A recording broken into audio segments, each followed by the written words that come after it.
الحمد لله رب العالمين الصلاة والسلام على خاتم النبيين وعلى آله وصحبه أجمعين أما بعد فأعوذ بالله من الشيطان الرجيم بسم الله الرحمن الرحيم قال الله تعالى في سورة البقرة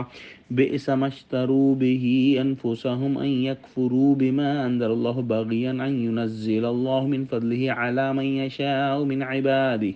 فباءوا بغضب على غضب وللكافرين عذاب مهين۔ ترجمہ: جس چیز کے بدلے انہوں نے اپنے تئیں بیچ ڈالا وہ بہت بری ہے، یعنی اس جلن سے کہ خدا اپنے بندوں میں جس پر چاہتا ہے اپنی مہربانی سے نازل فرماتا ہے۔ خدا کی نازل کی ہوئی کتاب سے کفر کرنے لگے تو وہ اس کے غضب بالائے غضب میں مبتلا ہو گئے اور کافروں کے لیے ذلیل کرنے والا عذاب ہے۔ بنی اسرائیل نے حضور صلی اللہ علیہ وسلم کو جھٹلایا اور اس کے ساتھ ساتھ قرآن کو بھی انہوں نے وہ جھٹلایا، یعنی جس چیز کے بدلے انہوں نے اپنے آپ کو بیچا وہ کفر اور انکار ہے۔ قرآن کا اور انکار بھی محض ضد اور حسد کے سبب انہوں نے کیا۔ قرآن کی پیشن گوئیاں اور محمد صلی اللہ علیہ وسلم کی پیشن گوئیاں جو ان کی اپنی کتاب تورات تھی اس کے اندر موجود تھی۔ گویا انہوں نے جب قرآن کو جھٹلایا تو اس کے ساتھ ساتھ اپنی کتاب تورات کو بھی جھٹلایا۔ تو ایک غضب تو یہ کہ قرآن، بلکہ اس کے ساتھ ساتھ اپنی کتاب کو جھٹلانے کے منکر بھی ہوئے، اور اس کی وجہ محض حسد اور ضد ہے۔ اللہ سبحانہ و تعالیٰ نے بنی اسرائیل کو تورات عطا فرمائی اور تورات کے اندر بنی اسرائیل کو بتا دیا کہ آخری نبی صلی اللہ علیہ وسلم جب آئیں گے اور وہ کتاب لائیں گے تو ان پر ایمان لانا ہے، اور ان کی کیا کیا نشانیاں ہیں، اور یہ تمام معلومات تورات کے اندر بنی اسرائیل کو دے دی تھی۔ اسی وجہ سے جب بنی اسرائیل مشرکین مدینہ سے لڑتے تھے تو ان سے کہا کرتے تھے کہ عنقریب اللہ کی سچی کتاب لے کر اللہ کے ایک عظیم الشان پیغمبر تشریف لانے والے ہیں، اور ہم ان کے ساتھ مل کر تمہیں ایسا قتل و غارت کریں گے کہ تمہارا نام و نشان مٹا دیں گے۔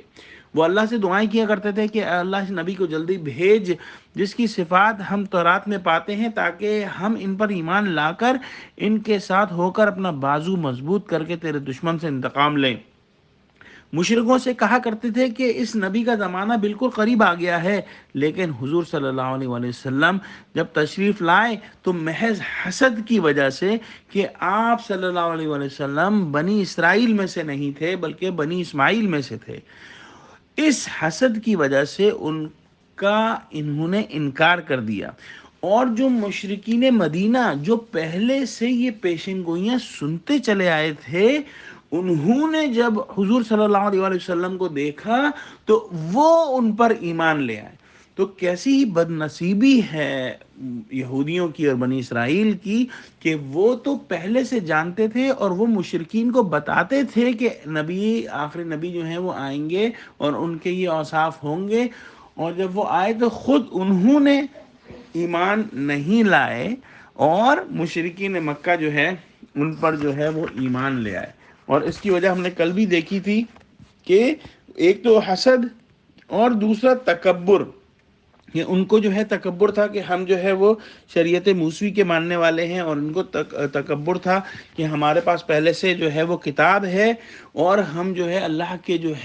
وہ بہت ہی لاڈلے ہیں۔ اس بنا پر انہوں نے حضور صلی اللہ علیہ وسلم کو جھٹلا دیا، اور اس کے ساتھ ساتھ ان کو ایک یہ بھی ڈر تھا کہ اگر حضور صلی اللہ علیہ وسلم پر ایمان لے آئے تو ان کی اپنی جو ریاست ہے، جو اپنی ان کی بادشاہت ہے، جو ان کی اپنی جو ان کے قلعے ہیں، جو دولت ہیں، ان سے ان کو ہاتھ نہ دھونا پڑ جائیں، اور اس وجہ سے انہوں نے ان کو جھٹلا دیا۔ آخری بات یہ ہے کہ ان لوگوں کے لیے ذلیل کرنے والا عذاب ہے۔ مسلمانوں کو اگر کوئی عذاب ہوگا تو وہ ذلیل کرنے والا نہیں ہوگا، بلکہ وہ ان کے گناہوں سے ان کو پاک کرنے والا ہوگا، جبکہ ان کفار کے لیے ذلیل کرنے والا عذاب ہے۔ یا اللہ پاک ہم کو قرآن کا فہم عطا فرما، آمین۔ وآخر دعوانا الحمدللہ رب العالمین۔ السلام علیکم ورحمۃ اللہ وبرکاتہ۔